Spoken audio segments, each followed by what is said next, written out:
ജനം T V അതിന്റെ 10ാം വാർഷികത്തിലേക്ക് കടക്കുമ്പോൾ ദേശീയധാരയ്ക്കൊപ്പം നിൽക്കുന്ന ചാനലിന് ഈ പേര് നൽകിയ മഹത് വ്യക്തി ആരെന്ന് പലർക്കും അറിയില്ല. പേര് നൽകിയ ആളിനല്ല, പകരം ജനം എന്ന പേരിന് പ്രാധാന്യമെന്നായിരുന്നു അദ്ദേഹത്തിന്റെ മറുപടി. നിരവധി മലയാളം ചാനലുകൾ ഉണ്ടെങ്കിലും ദേശീയ കാഴ്ചപ്പാടോടെ പുതുപുത്തൻ വഴിത്താരകൾ വെട്ടിത്തുറന്നാണ് 2015 മെയ് 31 ജനം ടി വി ജനലക്ഷങ്ങളുടെ ഇടയിലേക്ക് പറന്നിറങ്ങിയത്. ജനമനസ്സുകൾ നെഞ്ചേറ്റിയ ഈ നാമം നൽകിയ ബഹുമാന്യ വ്യക്തി ആരെന്ന് ഇനിയെങ്കിലും ഞങ്ങൾ പറയണ്ടേ?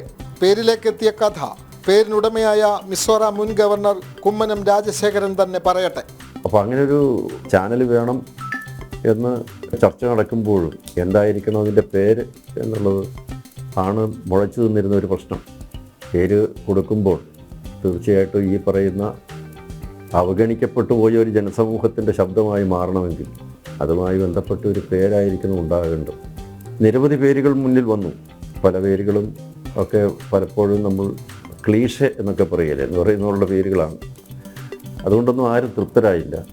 പക്ഷേ എന്നിരുന്നാൽ പോലും ഒരു നല്ല പേരിന് വേണ്ടി കുറേ നാളുകളോളം പലരുമായും ചർച്ച ചെയ്ത് നല്ലൊരു പേര് കിട്ടണം എന്ന് വിചാരിച്ചിരിക്കുമ്പോൾ ഇങ്ങനെ പല നമ്മുടെ ഉത്തരവാദിത്തപ്പെട്ട പല സംഘടനകളുടെ നേതാക്കന്മാർ ഒരുമിച്ചൊക്കെ ഇരിക്കുന്ന സന്ദർഭത്തിൽ അല്ലെങ്കിൽ ജനത്തിൻ്റെ രൂപീകരണത്തിന് വേണ്ടി അതിൻ്റെ സൃഷ്ടികർത്താക്കളായി രംഗത്ത് വന്നിരിക്കുന്ന ആളുകളെല്ലാവരും ഒരുമിച്ച് ഞാനും കൂടി ചർച്ച ചെയ്തപ്പോൾ ഒരു പേര് ഞാൻ നിർദ്ദേശിച്ചതാണ് ജനം എന്നുള്ളത്.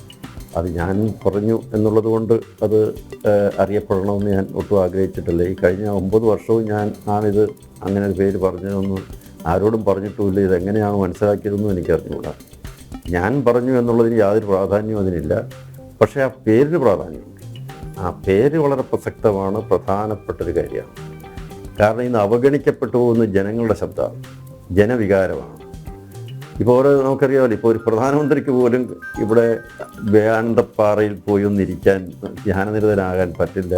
അത് ഒരു വലിയ മഹാപരാധമാണ് എന്ന് പ്രചരിപ്പിക്കുന്ന ഈ നാട്ടിലെ ചാനലുകൾക്കിടയിൽ ഒരു വേറിട്ടൊരു ശബ്ദം, ദേശീയതയുടെ ശബ്ദം, ജനങ്ങളുടെ ശബ്ദം ഇവിടെ ഉരുത്തിരിഞ്ഞ് വരേണ്ടതിൻ്റെ ആവശ്യകത വാസ്തവത്തിൽ അന്നും ബോധ്യപ്പെടുന്നുണ്ട്, ഇന്നും ബോധ്യപ്പെടുന്നുണ്ട്.